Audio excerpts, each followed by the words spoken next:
우리가 다 하나님의 아들을 믿는 것과 아는 일에 하나가 되어 온전한 사람을 이루어 그리스도의 장성한 분량이 충만한 데까지 이르리니, 이는 우리가 이제부터 어린아이가 되지 아니하여 사람의 속임수와 간사한 유혹에 빠져 온갖 교훈의 풍조에 밀려 요동하지 않게 하려 함이라. 오직 사랑 안에서 참된 것을 하여 범사에 그에게까지 자랄지라. 그는 머리니 곧 그리스도라. 그에게서 온 몸이 각 마디를 통하여 도움을 받음으로 연결되고 결합되어 각 지체의 분량대로 역사하여 그 몸을 자라게 하며 사랑 안에서 스스로 세우느니라. 아멘.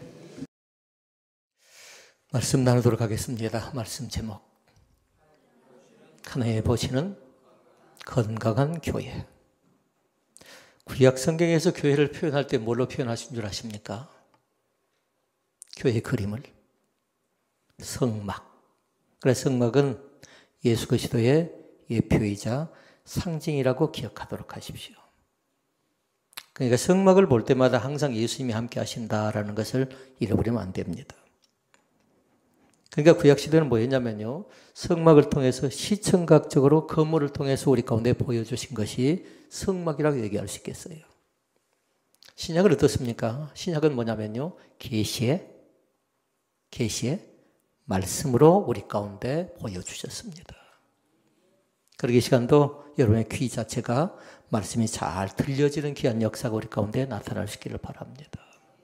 그러니까 지금 신약 시대니까 계시의 말씀으로 성령을 통해서 우리 가운데 계시 줄 때에 그 말씀 자체가 영적 공동체의 힘이 되는 겁니다. 그러니까 만약에 말씀을 받지 못한다, 그럼 뭐냐면요, 동력을 그렇게 많이 받지 못하는 겁니다. 교회에 우리가 보여주고 있는 성경에 말하고 있는 교회 해석은 뭐냐면요, 세 가지 모토가 있는데 우리가 늘 기억할 수 있기를 바라는데요. 첫 번째 모토는 말씀 제목 가운데 담겨져 있어요. 하나는 건강한 교회입니다. 아멘. 네. 건강한 교회입니다. 그러니까 신흥배들께도 건강해야 되겠지만 우리 주변에 있는 교회들이 다 건강할 때에 교회가 아름다운 지역사회에 자리매김할 수 있답니다. 그 다음에 또 누가 있어야 될까요? 두 번째는 건강한 성도가 있어야 된답니다. 왜냐하면 교회는 건강한데 성도가 없으면 별 의미가 있겠나요? 별반 다를 바가 없겠잖아요, 세상과. 그러니까 반드시 이 교회 안에 성도들이 있어야 되는데 성도가 건강한 사람들이 있었으면 좋겠는데 교회 안에는 두 종류예요. 하나는 병든 성도도 있고 하나는 건강한 성도도 있답니다. 다시 말씀드리면 은혜 받은 성도가 있는가 하면 시험 든 성도도 이 안에 있다라는 겁니다. 그 다음에 세 번째가 있어요. 세 번째는 건강한 사회가 있어야 된답니다. 그러니까 교회가 나왔습니다. 그리고 또 하나는 성도가 나왔습니다. 하나는 사회가 나왔습니다. 그러면 우리가 왜 이 사회까지 끄집어 들이느냐 이렇게 얘기할 수 있겠죠. 그런데 사회는 중요하답니다. 우리는 사회 구성원 중에 1인이에요. 이 사회가 건강할 수 있도록 많이 기도해 주라고요. 정치한 사람들도 경제한 사람들도 사회, 문화 전반적인 모든 부분이요. 물론 우리는 종교를 담당한 사람들이죠. 그런데 종교 분야는 우리가 더 끝까지 책임지면서요. 종교는 조심해야 될 것이 있어요. 혼합주의 가운데 빠지면 안 됩니다. 그러니까 종교는 다른 것 아니라 정치를 잘해야 돼요. 그럼 사람들이 얘기하죠. 뭔 교회가 정치 얘기하는가 하는데요. 교회의 정치는 굉장히 중요한 것입니다. 세상 정치는 뭐예요? 내가 전부예요. 그런데 교회 정치는 뭐냐면 살려내는 겁니다. 어려움 속에 빠져 있는 사람을, 힘이 약한 사람을, 뭔가 낙심되어져 있는 사람을 살려내는 것이 교회의 정치라고 생각하면 되는 겁니다. 그럼 보십시다. 건강한 교회가 되고 건강한 성도가 있고 건강한 사회가 되려고 하면 대체 우리가 어떻게 해야 될 것인가를 두 가지 말씀을 통해서 살펴보기로 하는데요. 첫째 말씀은 뭐냐면요. 건강한 교회 자체를, 건강한 교회는 진단을 잘 해봐야 돼요. 진단 자체를. 양방을 가고 한방을 가면 좀 다른 점이 있습니다. 한의사에게 가니까 한의사는 뭐합니까? 저보고 불쑥 오른손을 내려요. 또 그 다음에 왼손을 내려요. 뭐 하는 겁니까? 진맥해 보는 겁니다. 그러면서 얘기합니다. 맥이 살아있는 것 같지 않대요. 맥이 좀 힘이 좀 부족하대요. 어떤 사람은 맥을 딱 짚어보더니 건강하대요. 근데 이 진단은 굉장히 중요합니다. 그러니까 목회자는 양들 어쩌냐면요. 한 사람 한 사람을 진단하면서 이 사람을 어떻게 세워갈 것인가, 건강에 만들어갈 것인가 늘 노트에다 필기하기도 하고, 때로는 기도로 세워가기도 하고, 때로는 말씀을 이루하고 권면하기도 한답니다. 이것이 뭐냐면요. 양육이에요. 그럼 목사님 나 언제 양육했습니까 하는데요. 저는 1대1의 싸움을 계속 진행하고 있다고 생각하면 돼요. 어떤 사람은 좀 강력하게 싸워주고요. 어떤 사람은 좀 느슨하게 해줘도 그 자신이 말씀이 있고 기도가 있고 찬양이 있으니까 버텨내는데, 어떤 사람은 말씀이 빈약하고 어떤 사람은 또 기도가 빈약하고 찬양이 부족하니까 저희 힘이 더 많이 필요한 사람도 있습니다. 이게 잘 보라고요. 진단을 스스로 잘 해봐야 되는데, 자가 진단법도 있고요. 다른 사람이 진단해 주는 것도 있고요. 제일 중요한 진단은 뭐냐면 하나님이 보시는 나의 모습이 과연 어떨 것인가를 잘 살펴보라고요. 저는 지금까지 사람을 세워가면서 그렇게 크게 성공한 사람은 아니었던 것 같아요. 그런데 감사한 건 뭐냐면요. 하나님께서 보실 때 한 사람 한 사람을 세워가는 모습은요. 굉장히 귀한 것입니다. 우리를 세워줬잖아요. 우리를. 그런데 뭐냐면 우리를 세워준 것 자체가 성도로 세워주셨음을 날마다 기억하실 수 있기를 바랍니다. 건강한 교회를 진단하는 방법은 두 가지가 있답니다. 하나는 뭐냐면요. 섬김의 리더십이 있는가 없는가 보면 알 수가 있어요. 성도를, 또 이웃을, 또 목회자를, 또 사랑하는 사람들을 어떻게 섬길 줄 아는가, 섬김의 리더십이 반드시 있어야 될 줄로 믿습니다. 특히나 일꾼들은 그런답니다. 교회에 일꾼을 세우죠. 기둥 같은 역할을 하는 사람들이 직분자들인데요. 이 일꾼들을 세우면서 이 사람들의 리더십이 어떤가에 따라서 그 교회의 건강 여부가 체크가 되어져 버려요. 굉장히 중요하죠. 일꾼 세우는 것이. 그러니까 철저하게 교회의 리더십은 섬김의 리더십입니다. 그러니까 잘 적어 놓으셔야 돼요. 교회의 리더십은 뭐라고요? 한 줄로 쫙. 섬김의 리더십이라고요. 목회자 자체가 여러분들을 섬겨 나가잖아요. 그러니까 저의 리더십은 뭐라고요? 지배하고 뭔가 억압하고 뭔가 여러분들을 구속하는 사람이 아니라 제 자신이 어떻게 해줘야 돼요? 여러분들을 섬길 때에 여러분들의 에너지가 시너지 효과가 더 나는 겁니다. 그럼 저만 그런가요? 가정에 들어가서 가정 역할이잖아요. 그리고 직장에 가서 또 팀장 역할을 하고 있잖아요. 그것도 마찬가지입니다. 그 리더십 자체가 굉장히 중요한데, 그런데 교회 안에 어떤 게 들어왔냐면요. 우리도 알지 못한 사이에 세속주의가 교회 안에 슬그머니 들어와버렸어요. 그러면서 생겨난 건 뭐냐면 교회의 직분 자체를 권세로 하는 사람들이 있어요. 교회의 직분 자체를 명예로 하는 사람들이 있다고요. 그러나 이제 잘 기억하셔야 돼요. 교회 직분 자체가 권세가 아니고 교회 직분 자체가 명예가 아닌데, 이것이 한국교회를 병들게 만드는 가장 크나큰 원인 중에 하나였다고 그렇게 진단을 합니다. 질병을 따지면 그것이 뭐였을까요? 뇌자로. 질병을 따지면 바이러스예요. 균처럼 우리 가운데 자리를 잡아버렸어요. 근데 거기에서 끝난 것이 아니고요. 계속해서 우리 자신을 힘들게 하고 어렵게 하고 또 여러 가지로 곤란스럽게 만드는 역할을 해버린답니다. 지금부터 동의하시면 아멘 아멘을 몇 번 하라고 했죠, 지난주에? 2번 해보세요. 한 문장을 할 거예요. 잘 들어봤다가 아멘 하시라고요. 교회의 직분은 권세가 아니고 책임입니다. 그럼 이제 그렇게 살아야 돼요. 권세가 아니라고요. 허세부린 것도 아니라고요. 뭐라고요? 책임감이라고요. 또 교회 직분은 명예가 아니라 뭘까요? 멍해랍니다. 멍해. 소하는 거 있지요? 소하는 거. 사람들이 생각할 때 교회를 명예로 생각하기 힘든 거예요. 어렵게 생각한다고요. 그러나 교회 직분 자체는 멍해라고 이것을 날마다 기억하고 잊지 말아야 될 줄로 믿습니다. 그것이 뭐냐면요. 예수님의 섬김의 리더십이에요. 말씀 속에 나옵니다. 예수님께서 우리 가운데 말씀 주셨는데요. 마가복음 10장 44절로 45절 말씀을 잘 기억하시기를 바랍니다. 읽어보십시다. 너희 중에 누구든지 으뜸이 되고자 하는 자는 모든 사람의 종이 되어라. 종이 되어야 하리라.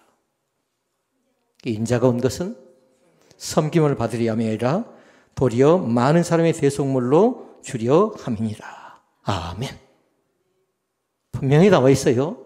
그러니까 직분자들은 그 말씀을 꼭 암송하시라고요. 직분자들은 종이 되래요. 그리고 대소문을 주기 위해서 이 땅 가운데 오셨으니까 섬김의 리더십을 꼭 겸비할 수 있기를 바랍니다. 근데 그건 지식이 아니에요. 반드시 뭐냐면요. 그 생각을 먼저 갖고 나서 훈련해야 돼요. 아, 내가 이렇게 섬겨봐야 되겠다. 나는 이렇게 섬겨보려면 잘 안 된다면 연습하고 훈련하면서 섬김의 몸속에 체득되어질 수 있기를 바랍니다. 건강한 교회를 진단하는 방법 가운데 첫 번째는 섬김의 리더십이었고요. 두 번째가 있습니다. 성도의 교제와 연합이라고 얘기할 수 있겠습니다. 이 교회를 진단하는 방법이라고요. 얼만큼 성도끼리 연합하고 그 다음에 성도끼리 교제하는가 이건 굉장히 중요한데요. 성도의 교제가 얼마나 잘 이루어졌는가 보면 알아요. 성도들이 일치와 연합을 이루고 있느냐 이걸 보면 안다고요. 그러니까 교회는 틀림없이 뭐냐면요. 유유상종, 끼리끼리라는 것이 꼭 있답니다. 파당이 있답니다. 그런데 그건 건강한 모습은 아니답니다. 반드시 뭐 한다고요? 연합과 일치를 통한 성도의 교제가 가장 아름다운 교제라고 얘기할 수 있겠습니다. 사람들 중에 그런 사람들이 있어요. 교회만 잘 다니면 되지. 뭔 연합이 필요하고 뭐 일치가 필요하고 무슨 교제가 필요합니까? 얘기한 사람들이요. 절대 그렇지 않습니다. 이렇게 예배에 참여한 것만으로 교회라고 얘기할 수 없어요. 반드시 뭐냐면 예배 후의 삶은 성도의 교제를 통해 나타나는 거죠. 그러니까 그 사람을 평가하는 기준은요. 여기 안에서 평가할 수가 없는 거예요. 여기는 뭐냐면요. 정직성을 측정할 수가 없답니다. 그래서 중요한 건 뭐냐면 정직성을 우리가 확인할 수 있는 방법은 대그룹이 아니라 소그룹 내에 들어가면 그 사람이 얼마나 진실하고 얼마나 믿음 있고 그것을 확인해 볼 수가 있답니다. 그러니까 이것은 뭐냐면 성도의 교제 자체가 교회의 본질적인 내용 중에 하나라고 기억을 해야 돼요. 5가지 기능이 있죠, 교회에. 그 가운데 하나라고요, 하나. 따로가 아니라고요.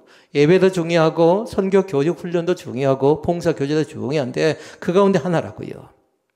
그러면 그것을 알려고 하면 2가지를 알아야 돼요. 하나는 뭐냐면 에클레시아가 뭔가 알아야 돼요. 에클레시아.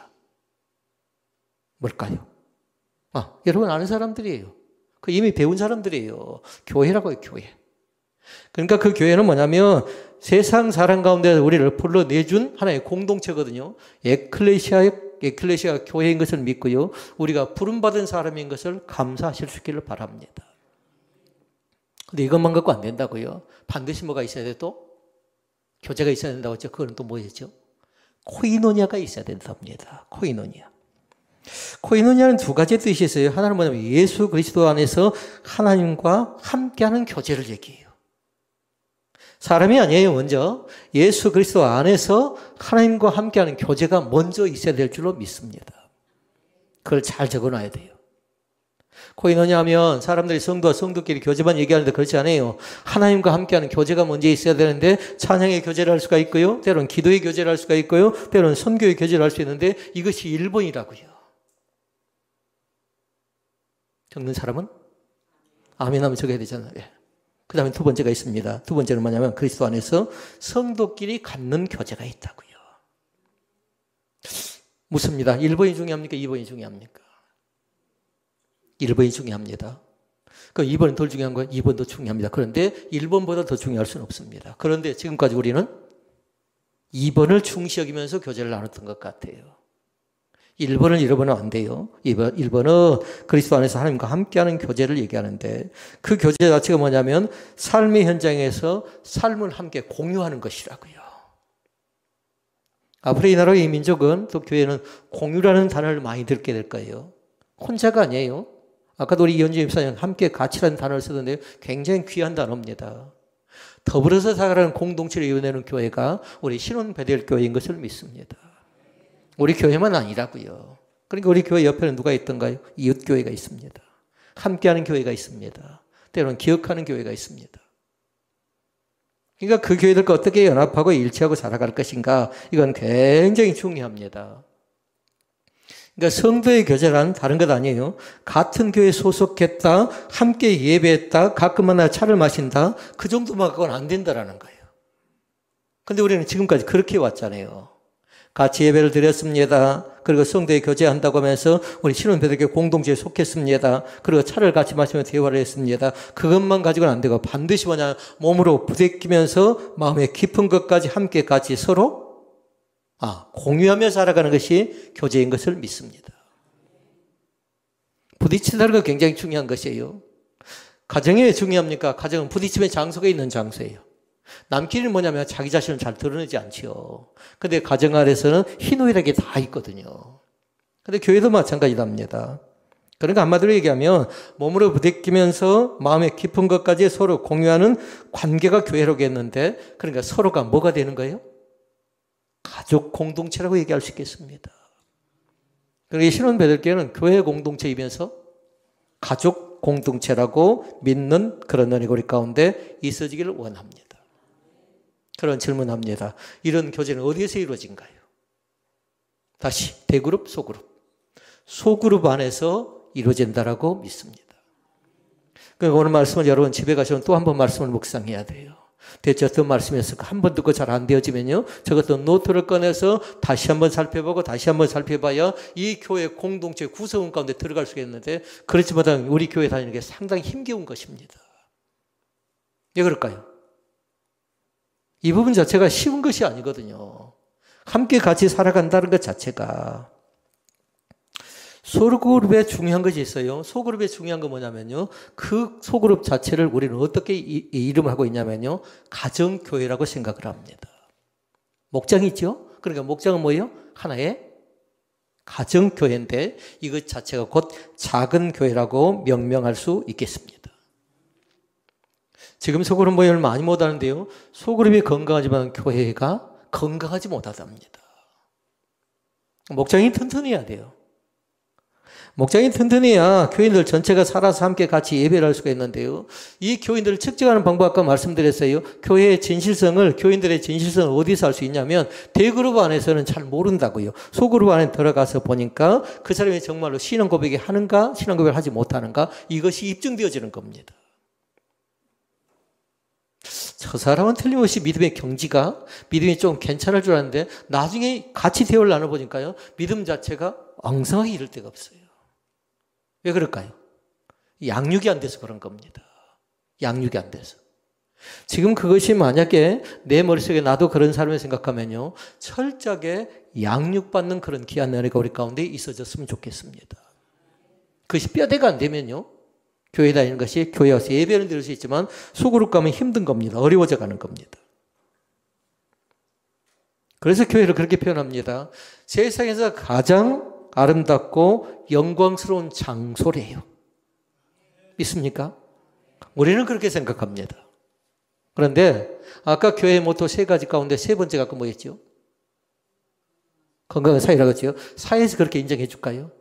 교회를 가장 영광스럽고 교회를 가장 아름다운 곳이라고 인정해 줄까요? 코로나 이후에 교회는 상당히 많이 추락했습니다. 그러니까 교회의 종류는 두 가지. 하나는 뭐냐면 보여주는 교회, 가시적인 교회가 있습니다. 우리 신혼배들교회가 보여주는 교회, 가시적인 그런 교회가 있다고요. 건물을 얘기하는 겁니다. 건물. 그러면 반대로 불가시적인 그런 교회도 있겠죠. 불가시적인 교회는 뭐냐면요, 모여있는, 함께 예배를 드리는 우리 성도를 얘기해요. 성도. 믿는 무리라는 얘기입니다. 그런데 이것 자체는 가시적이다, 불가시적이다, 교회다, 성도다, 이것 자체가 따로 있는 것 아니라 함께 같이 공유되고 있다고 생각하면 됩니다. 우리는 신혼 베들교회 안에 있는 하나의 성도지요. 이 가치를 분명하게 기억할 수 있기를 바랍니다. 성도도 중요하지만 예배당은 어쩝니까? 예배당도 소중합니다. 그런데 지금 너무나 예배당을 소중히 여기지 않지요. 예배당을. 성도와 한 사람이 소중한 것처럼요, 교회 한 교회가 굉장히 소중하고 구별된 장소인 것을 믿습니다. 가시적인 것이든 불가시적인 것은 마찬가지라는 사실을 여러분 꼭 기억하고요. 만일 교회가 교회답지 못하면, 다시 말씀드리면 성도가 성도답지 못하면 똑같습니다. 교회가 교회답지 못하면 자리매김하지 못합니다. 성도가 성도답지 못하죠. 그럼 섬김의 리더십이 없으면 어쩔까요? 존경과 영적 권위가 그 가운데 나타나지 않는 겁니다. 그러니까 어려워져 가는 겁니다. 힘겨워져 가는 겁니다. 교회 생활이 팍팍한 겁니다. 여기에 문제가 있다는 걸 꼭 기억하고요. 그걸 지적하거나 그걸 비난하거나 그걸 비평하거나 판단하는 건 아니라 이제라도 여러분들이 그걸 잘 세워나가는 귀한 은혜가 우리 가운데 있어지기를 원합니다. 그 다음에 둘째 말씀이 있어요. 크나큰 두 번째 말씀. 교회가 가지고 있어야 될 사명이 있어요. 세 가지 사명이 있어야 된답니다. 하나는 뭐냐면요. 교회에는 철저하게 영성이 있어야 된답니다. 그러면 질문. 영성 가운데 어떤 영성? 우리는 배웠어요. 섬김이 오늘 중요합니다. 어떤 영성? 섬김의 영성이 있어야 된답니다. 근데 섬김의 영성은 그 안에 뭐가 있어야 되냐면 반드시 우리가 신앙 고백했잖아요. 신앙 고백이 그 바탕에 깔려 있어야 돼요. 개인에게도 신앙 고백이 필요합니다. 교회도 마찬가지입니다. 신앙 고백이 꼭 필요합니다. 바른 신앙 고백 위에 교회가 세워질 때에 그 교회가 1번 아까 뭐였죠? 건강한 교회가 될 줄로 믿습니다. 이것이 굉장히 중요한 얘기예요. 바른 신앙 고백도 없는데 건강한 교회라고 얘기할 수 없겠지요. 그러니까 교회의 신앙 고백이 잘못되죠. 그럼 교회는 뭐하냐면 방향성이 없어요. 배로 따지면 어떻게 될까요? 오락가락하는 거 보고 표류한다고 하죠. 그렇게 되어져 버린답니다. 그러면 교회가 중심성이 없으니까 사람들이 뭐 교회가 조례하는 거죠. 세상은 그렇게 표류하고 세상은 방향을 못 잡아도요. 교회는 방향성을 잡아줘야 된답니다. 나라가 위태위태하죠. 그런데 뭐예요?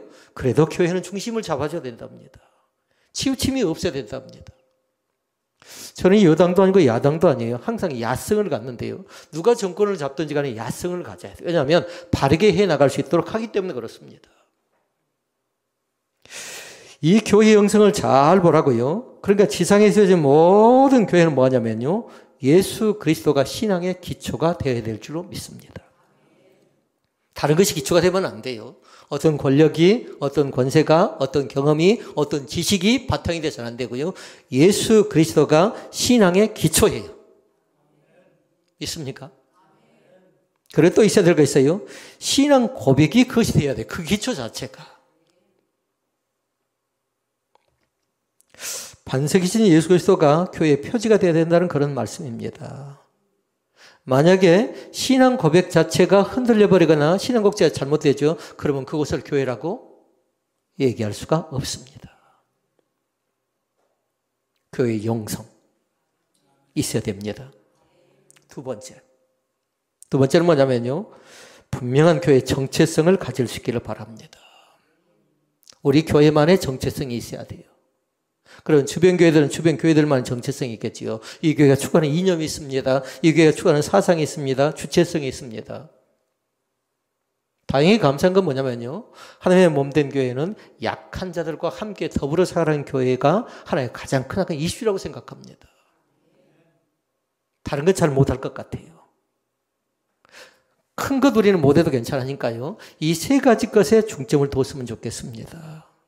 하나는 뭐냐면 다른 것 아니라 다문화가 우리 눈에 보여졌어요. 다문화가. 그리고 또 하나가 실로암 사람들이라는 장애인들이 우리 주변에 같이 함께 예배를 드리기 시작합니다.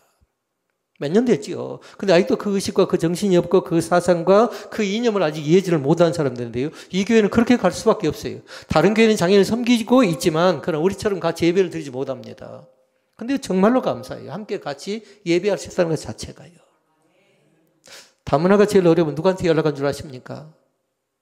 전번에 우리 기억나지요? 200 몇 개라고 했죠, 교회가? 두 분 막 논쟁하고 들었잖아요? 네. 굉장히 많지요? 300개 가까이 됩니다. 그런데 다문화 교회를 섬기는 교회 가운데 제일 어려우면서 누구 교회가 할까요? 우리 교회 요청이 들어와요. 그런 생각해봐요. 우리가 무슨 힘이 있다고. 근데 그들은 함께 같이 마음을 나눠줄 형제라고 생각하기 때문에 그런 겁니다. 그들에게는 지금 밥도 필요하고 그들에게는 때로는 식량도 필요합니다. 그러나 더 중요한 건 마음을 열어주지 않는데요. 사랑하는 성도 여러분, 마음을 같이 할 수 있는 그런 공유적인 그런 교회가 되어질 줄로 믿습니다. 분명한 정체성. 보십시오. 이 정체성은 두 가지로 구분할 수가 있어요. 하나는 예수 그리스도가 중심이냐? 그렇지 않으면 다른 것이 다른 것이 중심이냐 이걸로 평가한답니다. 하나님의 몸된 우리 신원배들교회는 예수 그리스도가 중심인 그런 교회인 것을 믿습니다. 여기서 잘못되죠. 그럼 뭐가 등장을 하냐면요. 신본주의가 등장을 하고요. 인본주의가 등장을 하는데 사람의 눈치를 보는 인본주의가 등장하게 되면 신본주의는 믿는 것 같지만 실제적으로는 가라앉아 버립니다. 어렵지요, 그러면. 제가 이 교회를 다니는 동안에요. 사람의 눈치를 보지 않았으면 좋겠습니다. 철저하게. 왜냐하면 하나님 앞에서 하나님과의 관계성을 통해서 어떻게 할 것인가 고민하고 생각하고 예를 써야 되는데 사람의 눈치 보면서 목회하면 되겠습니까? 그럼 뭐라는 거예요?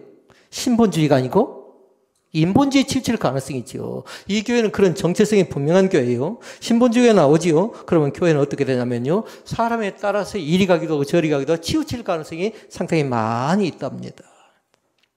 그런 자유롭지 못합니다. 사람의 눈치를 보게 되면. 마지막 세 번째가 있는데요. 세 번째는 뭐냐면요. 교회는 바른 정치성을 가져야 됩니다. 사람들이 의아시입니다. 무슨 교회에서 정치 얘기하냐고 하는데요. 교회는 정치가 필요하답니다. 왜냐하면 둘이 모여진 것은 반드시 뭐냐면요. 정치를 해요. 두 사람 이상에 모여진 것들은. 교회도 세상 가운데 존재하기 때문에 세상을 향한 목표와 방향이 있는데요. 일종의 세상을 향한 교회의 사회적 책임성을 의미하는 겁니다. 이 땅에 정치한 사람들이 있습니다. 그런데 교회가 세상 정치에 개입하지 말라고 얘기합니다. 그러나 중요한 거 있습니다. 교회의 정치 선언은 다른 것 아니라 세상 정치가 아니라 교회의 정치를 말하고 있는데 교회를 끌어가고 있는 게 대체 뭐냐라는 겁니다. 교회를 끌고 가는 것이 부탁합니다. 예수 그리스도가 이 교회를 끌고 나가는, 그러니까 건강한 교회는 다른 것 아니라 바른 정치성을 가져야 된다고 믿습니다. 세 가지를 한번 잘 기억할 수 있기를 바랍니다. 과연 우리 교회가 어떤 교회인가 잘 봐야 되는데, 교회가 하나님 앞에서 세상 속에서 어떻게 처신할 것인가 분명한 태도를 취해야 되는데요.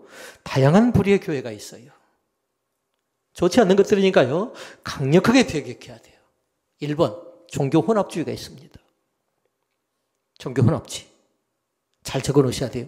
근데 그건 뭐냐면 악한 영과에 연합하는 거예요. 종교 혼합주의 자체는. 사람들은 그렇게 얘기합니다. 독산적이래요.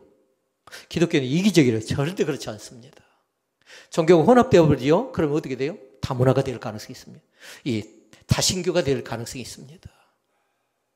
하나님의 몸된 교회는 종교 혼합주의를 철저하게 배격합니다. 세속주의가 있습니다. 그리고 세 번째는 인본주의가 있습니다. 다 이것은 하나님의 몸된 교회 가운데 배격해야 될 것들은 종교 혼합주의도 안 됩니다. 아멘. 세속주의도 안 됩니다. 그리고 인본주의도 안 됩니다. 절대적으로 반대하면서 침투하지 못하도록 강력하게 막아야 됩니다. 그러면 보십시다. 종교 혼합주의의 내용상을 보니까 악한 영들과의 연합체라고요. 아까 우리가 연합을 얘기했습니다. 일치를 얘기했습니다. 그런데 뭐냐면 반드시 예수 그리스도가 중심이 되고 나서 성도들과의 교제가 필요한 연합이지, 예수가 빠져버린 거기에 연합은 의미가 없는 겁니다. 세속주의가 있습니다. 세상과 연합, 세상과 야합하지 않기를 원합니다. 왜냐하면 교회는 어떤 한 있더라도 다른 사람이 얘기하지 못할지라도 세상과 야합하지 않죠. 그럼 바른 목소리를 낼 수 있답니다.